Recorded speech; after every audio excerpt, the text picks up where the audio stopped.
안녕하세요. 저는 40대 어머니이자 아이를 키우며 직장 생활을 하는 사람입니다.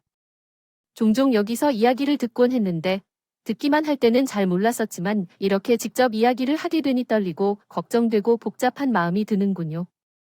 그리고 이야기를 하면서 이해한다는 것도 경험해보니 참 신기하네요.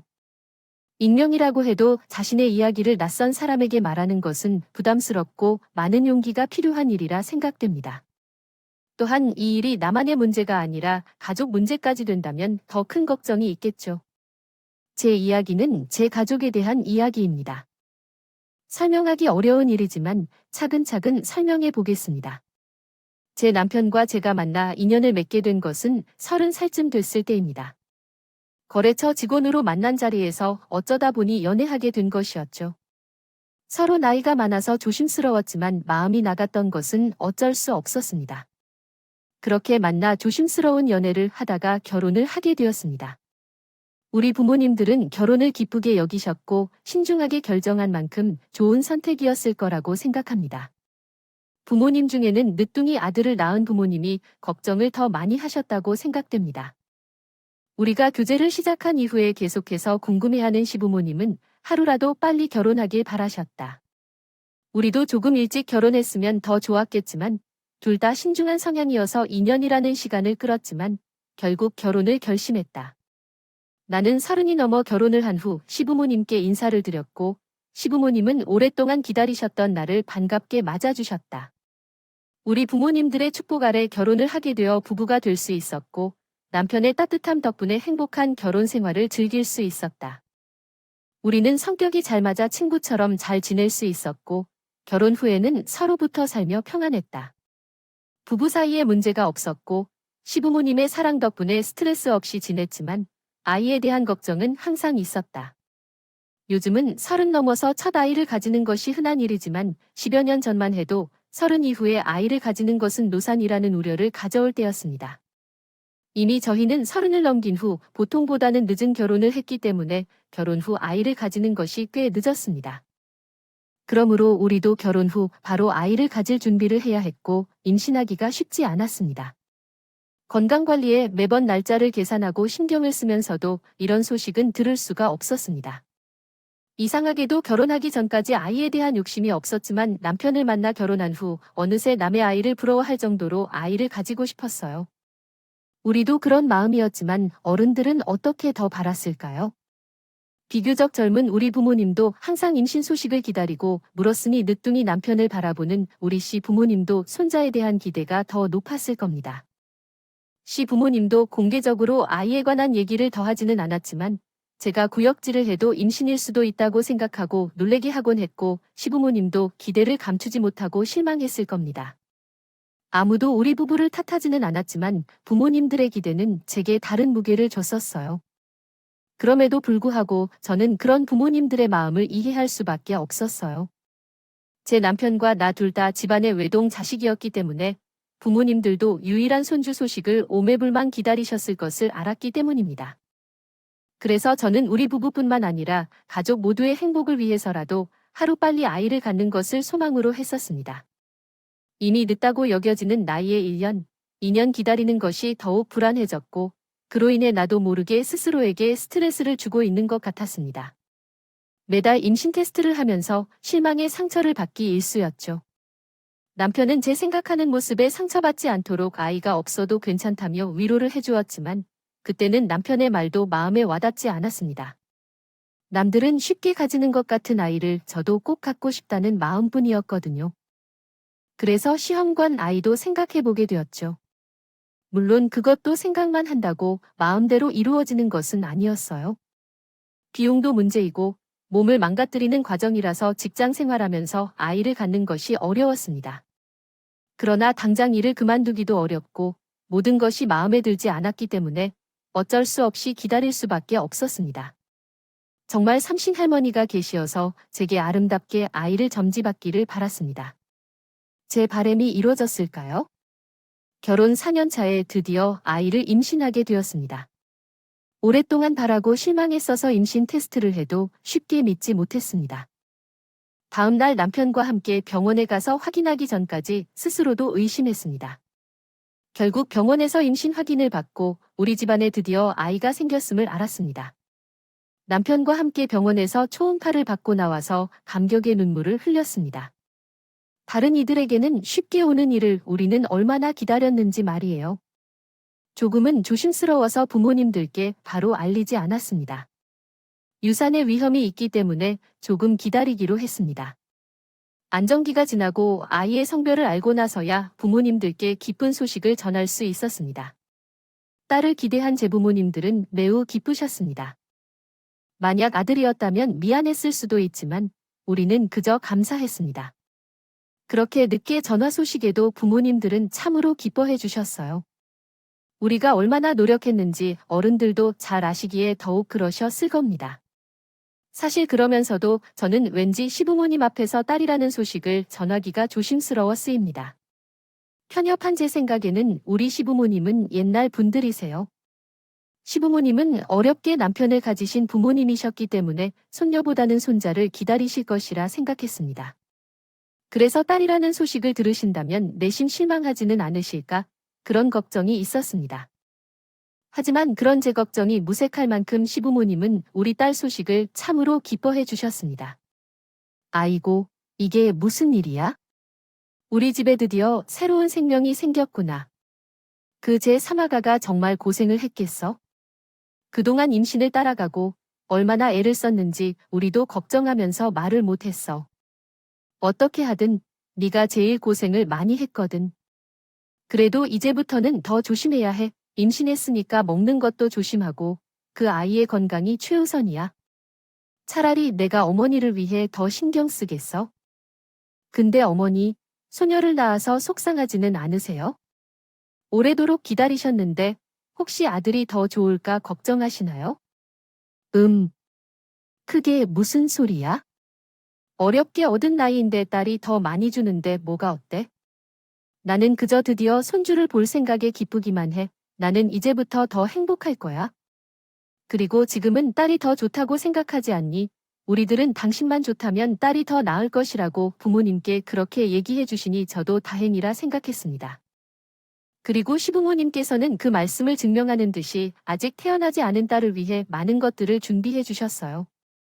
시부모님은 이야기를 듣고 나서 길 가다가 귀여운 아이용품을 보면 늘 지나칠 수 없고 저에게 선물을 해주셨습니다. 그래서 저는 따로 아이용품을 사지 않아도 되는 정도였어요. 분홍색이나 꽃이 달린 것을 보면 주저없이 사주시고 딸을 보기 위해 손에 땀을 쥐고 계셨습니다. 곧 태어날 손녀가 잘 되기를 바라시는 마음에 비싼 돈을 주고 좋은 이름까지 지어주셨어요. 우리가 유명한 곳에서 받아온 이름인데 여기서 마음에 드는 것이 있는지 한번 봐봐라고 하셨습니다. 저희는 아직 그 생각까지 못했는데요. 어머니, 나는 정말 좋네요. 저는 이 이름이 마음에 듭니다. 어머니 어때요? 내가 좋아하는 것이 좋지만 그래도 마음에 드는 것이 있다면 남들이나 상관없어. 니시 아버지가 유명한 장명소를 찾으러 얼마나 많이 다녔는지 모르겠어요. 여기는 엄청 유명하다고 그러더라고. 이제 좋은 이름도 받았으니까 우리 소녀도 걱정할 필요 없이 건강하게 잘 태어나서 나중에도 행복할 거야. 내 이름은 정현이에요. 건강하고 예쁘게 자라서 행복한 삶을 살 수 있을 것 같아요. 부모님은 비싼 이름을 지어주시기보다는 우리가 건강하게 태어나서 다행했다고 생각하셨어요. 뒤늦게야 알게 된 건데 부모님은 우리가 힘들게 찾아온 아이라서 우려하고 걱정 많이 했다고 해요. 아마 우리가 임신 어려웠던 것을 상속받았을까봐 걱정하셨던 것 같아요. 그래서 부모님은 우리에게 아이가 어렵게 찾아온 것이 우리 탓인지 걱정 많이 하셨어요. 그래서 우리에게 큰 부담을 주고 싶지 않았고 그저 우리가 행복하게 살기를 바라셨던 거예요. 그런 시부모님의 마음을 이해하고 이분께 항상 감사하며 효도하고 보답하고 싶었어요. 절대로 자식 며느리에게 더 원하는 것이 없었고 우리가 행복하게 살기를 바라셨던 시부모님의 모습을 보면서 감사했어요. 아이가 건강하고 씩씩하게 태어나서 모두가 안심할 수 있었던 것은 가족들의 기도와 도움 덕분이었어요. 아이가 건강하게 태어나서 기쁨을 누릴 수 있었던 것이 정말 다행이에요. 부모가 될 때 제 몫을 다한 것 같아서 느낍니다. 우리 아이가 건강하게 자라면서 가족 모두가 기쁨을 누리고 사랑받으며 성장할 수 있었어요. 저희 아이 지안이는 가족 모두의 사랑과 관심을 받으며 건강하고 예쁘게 자라나고 있어요. 할머니, 할아버지까지 모두의 사랑과 도움을 받으며 행복한 삶을 살고 있어요. 친정 부모님은 떨어져 계시지만 같은 지역에서 함께 살고 있던 우리를 더욱 소중하게 생각해 주시는 것 같아요. 시부모님은 우리 아이가 태어나며 우리 집 근처에 이사하셨어요. 기다렸던 손녀가 태어나고 한번 봐보고 싶어 하셨습니다. 장난스러운 말로 할아버지가 돌아가신 뒤 유산을 우리 아니라 우리 딸에게 물려줄 것이라고 시도했다며 손녀를 더 아끼셨어요. 매일 장난감 선물을 주시며 손녀를 매우 아끼셨지만 우리보다도 더 할아버지와 함께 있는 것을 더 좋아하셨어요. 우리 아이를 사랑해 주셔서 감사하지만 가끔 너무 여유롭게 대해 주시다가 우리 딸의 버릇이 나빠질까 걱정되는 정도로 아이를 과대평가하셨습니다. 할머니, 아이스크림 먹고 싶어. 맛있는 아이스크림 먹고 싶다며 계속해서 아이스크림을 먹고 싶어 했어요. 맛있는 아이스크림을 먹으러 갈래? 아이스크림도, 과자도 다 먹을래? 이제 가고 싶은 게 뭘까요? 더 물어볼게요. 어머니께서는 안 돼요. 이미 시간이 지났어요. 아까 제 말 안 들었으니 혼나세요. 오늘은 간식이 없어요. 그래도 아이가 먹고 싶다고 하는데 오늘만 봐주면 안 되냐고 망설이시네요. 그렇지만 혼날 때는 혼나야 해요. 그렇게 하지 않으면 어떻게 할까요? 어머님은 손녀가 무슨 짓을 해도 계속 예쁘기만 한 것이 마냥 궁금해요. 매번 저 몰래 아이를 챙겨주시는 정도로 손녀 앞에서는 너무 약한 분이셨습니다. 그걸 잘 아는 딸아이도 혼나야 할 때면 느 할머니 할아버지 뒤에 작게 숨으려고 했죠. 저는 조부모님이 없어서 그런 사랑을 받아보지 못한 탓에 할머니 할아버지에게 아낌없는 사랑을 받는 딸이 부럽기까지 했습니다. 그렇게 바라던 대로 예쁜 아이도 낳고 그 아이가 가족들의 사랑을 받으며 걱정 없이 자란 것을 보며 저희 부부는 더 바랄 것도 없이 행복했습니다. 그 행복이 오래가길 바랐죠. 하지만 이별의 순간은 항상 갑작스럽게 찾아옵니다. 아이가 초등학교에 들어가고 얼마 뒤 시아버지가 갑작스럽게 돌아가셨습니다. 그 갑작스러운 이별로 인해 우리는 아직 준비되지 않은 상황에 직면해 힘들었습니다. 현재는 100세 인생이라고 하지만 아버님 역시 오래 계셔주실 거라 생각했었어요. 팔순 될 때 함께 여행을 하자며 바래본 우리는 아버님이 팔순을 맞지도 못하고 보내드려야 했습니다. 건강하신 분이셨기에 더욱 아쉬웠습니다. 특히 시어머니가 가장 마음이 아팠을 것 같아요. 아버님을 보내야 하는 상황에 현명도 어머니가 준비되지 않았을까 싶습니다. 그런 생각에 더 많이 고통받으셨을 테죠. 자꾸 가슴이 답답해서 잠을 제대로 잘 못 주무시는 어머님의 어려움에 우리 모두 큰 걱정이 되었어요. 그런 어머님을 위로해주는 것은 나는 손녀로서도 아니면 며느리로서도 아니라 손녀였습니다. 아버지가 돌아가신 이후로 어머님은 더 적적한 신지 딸 아이에게 보다 많은 관심을 기울이시려고 했죠. 학교에 다니는 아이의 등하교를 책임지고 손녀에게 조금 더 하고 싶은 것이 있으면 그것도 다 해주시려고 하셨어요. 그런 어머님의 희생을 보면서 저희는 걱정이 되어 억울하다고도 느꼈지만 어머님이 손녀를 보고 일어설 모습이 너무나 예쁘게 느껴졌습니다. 그렇게 아버지가 돌아가신 뒤 얼마 지나지 않는 어느 날 우리 딸 아이가 학교에서 갑자기 쓰러지는 사건이 발생했어요. 아침까지 건강했던 아이가 갑자기 쓰러져서 병원에 실려가야 했습니다. 이 소식을 듣고 남편은 물론이고 수여 어머니와 부모님까지 모두 병원으로 달려왔어요. 가족 모두가 아이의 상태를 걱정하며 검사 결과를 기다리는 가운데 결국 의사 선생님의 말씀으로 우리 부부는 충격적인 소식을 듣게 되었어요. 아이가 난치병으로 심각한 상태에 빠져 있다는 것이었습니다. 의자에 주저앉을 수밖에 없었습니다. 한 번은 쓰러진 것으로 알게 될 줄은 몰랐어요. 그냥 가벼운 빈혈이나 스트레스 때문일 거라 생각했거든요. 하긴 자기 자식이 아플 거라 예상하는 부모는 아무도 없을 거예요. 그래서 제 아이의 병이 더 이해하기 어려운 이유지도 모르겠어요. 태어날 때도 건강하게 태어났고 자라는 동안 감기 한 번 걸리지 않게 조심히 키웠는데 내 아이에게 원인 불명의 난치병이 생겼다는 것을 받아들이기 어려웠어요. 하지만 현실을 피할 수 없었어요. 그날 이후 아이는 매일 병원을 다녀야 했고 학교 생활이 어려워지는 바람에 결국 학교를 그만두고 집에서 지내야만 했어요. 따라서 우리 딸은 학교에서 홈스쿨링을 신청하여 동영상 강의로 수업을 따라갔고 친구도 못 만나고 놀지도 못하고 집에 갇혀 가칭의 삶을 살았어요. 요런 딸을 돌볼 수 있는 부모가 되고 싶었지만 비싼 치료비 때문에 부부 모두 일을 그만두고 아이를 돌보기 힘들었어요. 아이가 학교에 가고 싶어서 울며 떼쓰는 것을 보는 게 마음이 아팠지만 돈 때문에 곁을 지켜줄 수 없어서 죄책감을 느꼈어요.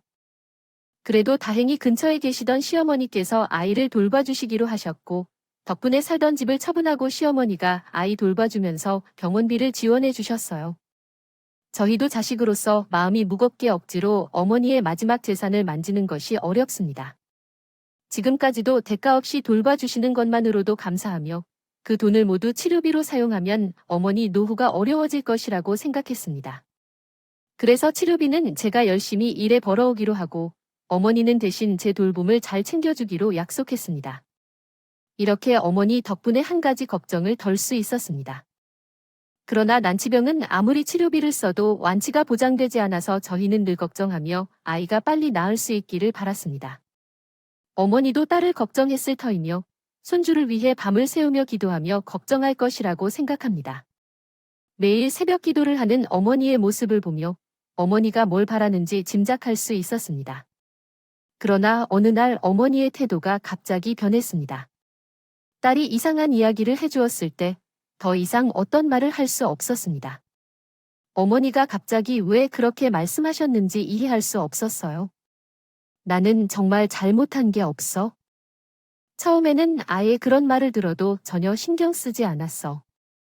손녀 앞에서 화내는 걸 본 적이 없어서 오히려 그 이유가 아이가 오해를 하는 게 아닐까 생각했거든. 아이가 어리고 귀여운 애였기 때문에 할머니가 억지로 힘들게 굳은 표정을 짓는다 해도 괜찮을 거라고 생각했어.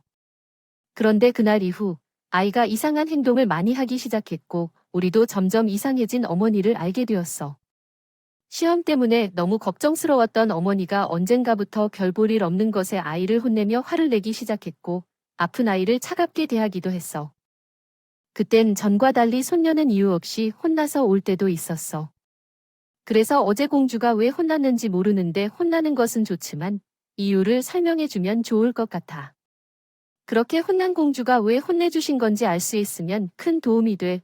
요즘 공주한테 화를 자주 내시는데 혹시 불편한 게 있으세요? 그냥 나 같아 보이는 거 해서 그러시는 게 아닐까 봐. 앞으로라도 더 엄격하게 혼내려는 마음 때문에 그런 건가 봐. 처음에는 그러시는 어머니를 이해했습니다. 어머니가 했던 말들도 사실이었고 저도 아이가 아픈 후로 더 이상 혼내지 못해서 아이의 버릇이나 변화를 걱정했어요. 제 앞에서는 딸이 큰 실수를 한 적이 없었지만 그 나이의 아이들은 빠르게 배우기 때문에 걱정했어요. 남편과 함께 어머니가 다 고민을 가지고 있을 거라 생각하며 어머니의 변화를 지켜봤어요. 그러나 시간이 지남에 따라 어머니의 변화가 걱정스러워졌어요. 어머니가 아이를 엄한 대우하는 것 같아졌어요.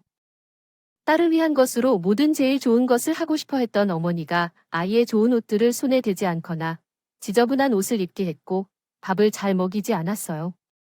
어머니가 제 말들을 들을 것 계절 있었죠. 육 먹고 싶지 않더대요. 육 싫었어 합니다. 그래서 제가 해드려도 됩니까? 너무 힘들어 보이셔서 어머니가 그러신 거면 앞으로 밥을 제가 차려두고 가겠습니다. 보온해서 드리겠습니다. 어머니가 맨 떼고 밥을 만들어 주시면서 키우려는 마음이 보였어요. 그 양식이 방어, 엄마 같은 따자식을 곧게 말아야 한다고 생각해요. 지금도 그렇게 하신다. 이것은 바라는 거 실세트지만요. 내 탓이 아니야. 아니라고 말했잖아. 어머니에게 물러나라고 했잖아. 나도 자네를 신경 써주기 시작했으니까 걱정하지 마라. 다른 사람은 아니고 어머니가 그러신다고 해서 당황할 필요 없어. 전에는 어머니가 너무 엄격하다고 생각했었어. 어머니께서 나를 너무 잘 키우려고 하셔서 오히려 말렸었지. 그런데 갑자기 우리 자식을 너무 과대하게 대해주시면서 심한 말씀까지 하시는 어머니를 보니까 무섭더라. 내가 남편에게 어머니와의 대화를 전하자 남편도 크게 놀라더라. 왜 어머니가 갑자기 그런 건지 생각하다가 우리가 어머니가 겪고 있는 양육 스트레스 때문인 것 같지 않을까 생각했어. 어머니, 혹시 진심으로 힘들어 하시는 건 아닌가 하는 생각이 들었어. 우리는 그동안 자기 일에 치중하느라 어머니를 너무 소홀히 대해 왔던 것 같아. 미안해. 어머니, 혹시 힘들면 솔직하게 얘기해 주시고 제가 도와드리겠어. 아님 난 다른 방법을 찾아볼게. 그래서 너무 걱정하지 말아줘. 돈이여 아직 일하고 멀리 계시니 부탁할 수도 없지. 그리고 병원비가 한두 푼도 아니라며 너희 둘이 이렇게 해야 할 일을 하리라 나는 신경을 쓰진 않겠어. 내 책임이 클 것 같아서 말을 꺼내봤지만 엄마는 손녀를 챙기면서도 여전히 딸에게 섭섭하게 대해야 합니다. 할머니와 둘이 밥을 먹을 때마다 찬밥을 먹게 되고 그대로 찬밥 취급을 받아 당황스럽고 힘들어했어. 몸이 아프고 학교 못 가서 힘들어하는데 갑자기 그런 취급을 받으니 아이도 스트레스를 받지 않을까 우려스럽다. 엄마가 그렇게 하시는 건 스트레스 때문인 건 이해하려 노력해봤지만 어느 정도까지는 그냥 이해할 수 없는 지경이었어. 아이가 아프면서도 참고 있던 우리는 엄마 때문에 더욱 어려움을 겪었어. 결국 남편이 나서서 엄마와 대화했지만 싸움까지 벌어졌어. 힘들면 차라리 하지 말아라고 말해도 먹일 것도 없는데 쓴소리 한다고 아이를 항상 꾸짖으려 하는 게 참 어려웠어. 나도 할머니로서 손녀를 키우는 방식이 있는데 쓴소리를 해서 아이에게 스트레스를 주냐고 하는 거지. 쪼가리를 먹으며 자란 쌍용이 우리 집에서 자랐어요. 어느 날 도착한 만찬 속에서 또 병이 있단 건 이전에도 말씀드렸지만 이렇게 안타깝게 되었던 것은 다 자기들이 너무 예민하게 기르게 했기 때문이에요. 이렇게 되지 않았다면 병도 없이 잘 자고 있을 텐데요. 온실에서 키우면 나중에 밖에서 어떻게 살겠어요? 그건 부모가 고민할 문제예요. 그런데 왜 엄마가 자기 맘대로 하시고 자꾸 아이에게 상처를 주시는지 이해가 안 가요? 풀을 먹으며 자랐던 그때와 지금이 같을까요? 요즘 아이들은 민감해서 그런 행동은 영원히 지울 수 없는 상처가 된다는데요. 그리고 제가 키우던 거보다 더 잘 키웠던 분이 어디 계신데 우리가 키웠다고 병을 얻었다고 하시네요. 그걸 알아들어도 어머니의 행동을 이해할 수가 없네요. 어쨌든 앞으로 지키지 마세요. 저도 이젠 참을 수가 없어요. 부모님 앞에서 화 한 번 안 냈던 어떤 효자 같은 남편이 되어도 이 문제로 시어머니와 크게 다투게 됐을 때 어머니는 아이에게도 화내지 않으시는 것 같았어요. 하지만 우리는 여전히 걱정했지만 다른 방법이 없었기에 이해하려 애를 썼어요. 그날은 모든 게 잘 되어 정말 다행히 끝났었어요. 남편이 출장을 가고 나서 집에는 저, 어머니, 그리고 딸 아이만 남아 있었습니다. 매일같이 출퇴근을 하면서도 퇴근 후에는 딸 아이의 병을 공부하고 여러 치료 방법을 찾았습니다. 얼마나 되지 않아 딸 아이가 자기 전에 어머니에게 이런 이야기를 했어요. 엄마, 나는 할머니 싫어해. 이제 할머니란 이름은 안 돼? 우리 둘만 살면 안 돼? 응, 왜 그래? 할머니한테 또 혼나서 그래도 할머니가 지안이 돌봐주는데 나 할머니 싫어하기 전에 죽어서 괜찮을 거야?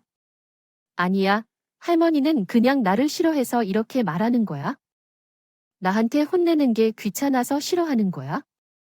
나는 참 밥을 주는 것도 싫어하는데 나는 참으로 잘 알게. 이런 이야기를 했죠. 어머니는 출장을 떠난 후 다시 조심하다 생각했었는데 그러지 않았던 것 같아요. 아이 앞에서까지 함부로 잘 알게 하는 이야기를 들었고 씩씩하게 충례했습니다. 아이가 몹쓸 소린 못한 채 탈진해서 말하려고 했는데 그 말은 넘어갈 수 없었습니다. 할머니가 싫다며 투정 부리는 아이를 재워두고 어머니에게 가서 이상한 이야기를 물었어요. 엄마가 지아에게 다시 밥을 주셨어. 그리고 재한이 앞에서 너무 걱정 없이 잘한다고 말했어. 그래서 나도 그렇게 말했어. 엄마, 왜 다시 이런 말을 하세요? 내가 어렵다고 할 때 말씀하라고 했잖아요. 왜 계속 얘를 괴롭혀요? 당신이 뭘 해도 하는 말을 하고 나를 괴롭힘이 싫은 사람은 누구를 괴롭혀요? 상처받고 울며 움직이는 얘가 너무 예뻐해서 할머니가 가장 좋아했어. 이제는 함께 살기 싫다고 해. 이러는 말을 듣는 엄마는 어떨까요? 걔가 그런 말을 했다고 어찌하여 그렇게 해? 그 매가치한테 차례를 준 건 하나도 기억 안 나고. 몇 마디 하고 그만두려고 했는데 내가 싫다고 했어. 그래서 참느라 벅차게 얘됐네. 나는 그렇게 말할 줄 알았어. 딸 자식은 키워봤자 소용없다고 말하고 있어. 계속 매각해야 할까? 모두 다 잘해야 하니까? 얼마나 막걸리를 탔는데 할머니한테 말을 너무 함부로 하고 있어요. 당신이 그런 거라고 하지만 오늘은 제대로 해야겠어. 지금 설마 딸이라서 잘할 거라고 말하니? 아유, 너까지 왜 이렇게 하는 거야? 내 생각도 있어서 그런 거야? 내가 그 애니메이션 그렇게 쓰는 이유를 확실히 설명해야 한다.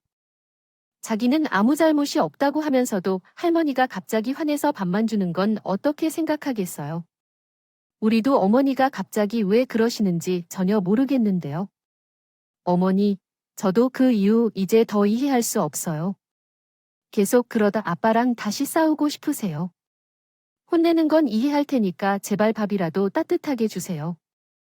아픔이 너무 많이 느끼시는 거 아니냐고요?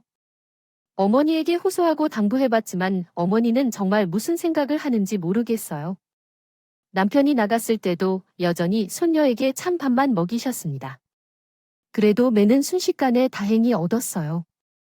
남편이 없어도 무섭지 않으신 건지 제 말은 전혀 듣지 않으시는 어머니 덕분에 정말로 머리가 아프게 되었고 남편이 언제 돌아올지 바라만 믿었어요. 그날도 어머니는 끝내 손녀에게 찬밥을 먹이셨습니다. 그런데 제가 퇴근하는 동안 남편이 일찍 돌아와서 그 광경을 보고 말했어요. 자신이 없는 동안 어머니가 손녀에게 그런 밥을 먹인 걸 알게 된 남편은 결국 참지 못하고 폭발했고 어머니에게 이딴 걸 해주면 안 된다고 외쳤습니다. 제가 집에 도착했을 때 남편이 밥상을 없애고 날뛰고 있는 상황을 보았어요. 저는 화가 나잖아요. 여보, 애가 보고 있잖아요.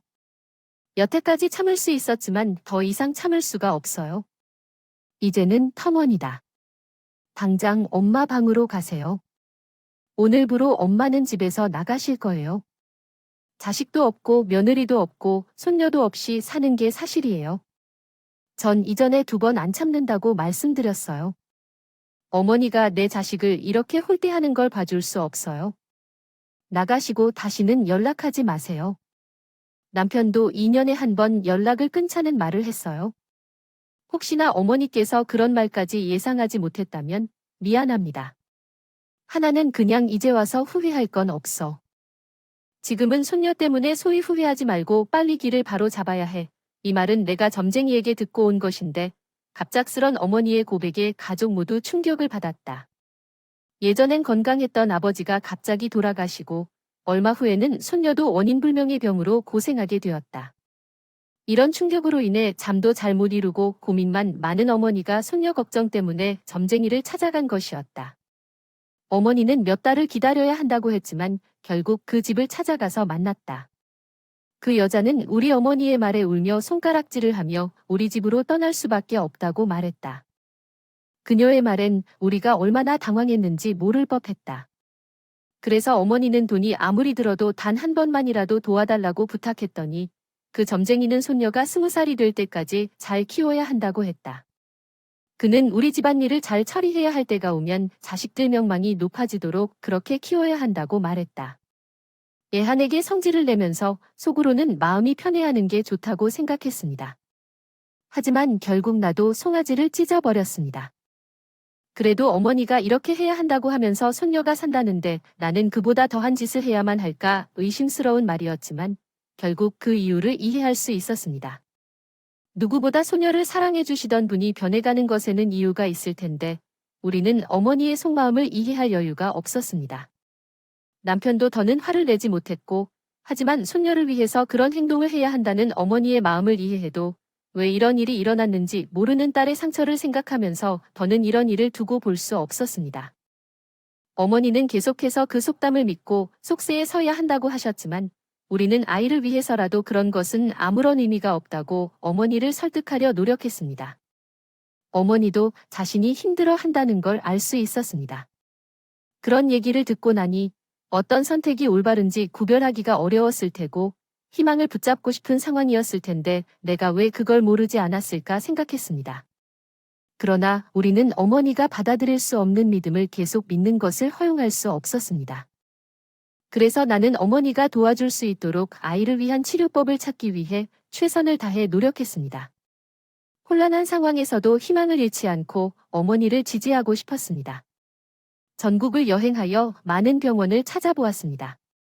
어떠한 치료도 무효하지 않았고 그 노력이 결국 우리 아이에게 변화를 가져왔습니다. 새로운 치료법을 시도하면서 어떻게든 치료 속도가 빨라졌고 아이의 건강이 점차 회복되었습니다. 몇 년이 지난 뒤에 우리 아이는 마침내 완치를 선언받을 수 있었습니다. 그리고 그제서야 어머니의 안심이 돼 보였습니다. 이전에 어찌 될지 모르는 마음으로 견디어온 그 시간을 생각하면 어머니의 마음이 얼마나 아프고 괴로웠을지 짐작이 갑니다. 그 후 우리 아이는 학교로 돌아가고 건강을 되찾았으며 어머니도 더 이상 불안하거나 걱정할 필요가 없었습니다. 가족의 행복을 되찾았습니다. 어머니가 살아계시는 동안 부조리한 생각에 휩싸여 있었을까도 모르겠네요. 이 경험을 통해 어머니를 더 잘 이해했어야 했나 싶네요. 앞으로는 더 잘하고 효도하며 살겠습니다. 제 이야기를 들어주신 모든 분들에게 감사드리며 모두가 평안하길 바랍니다. 감사합니다.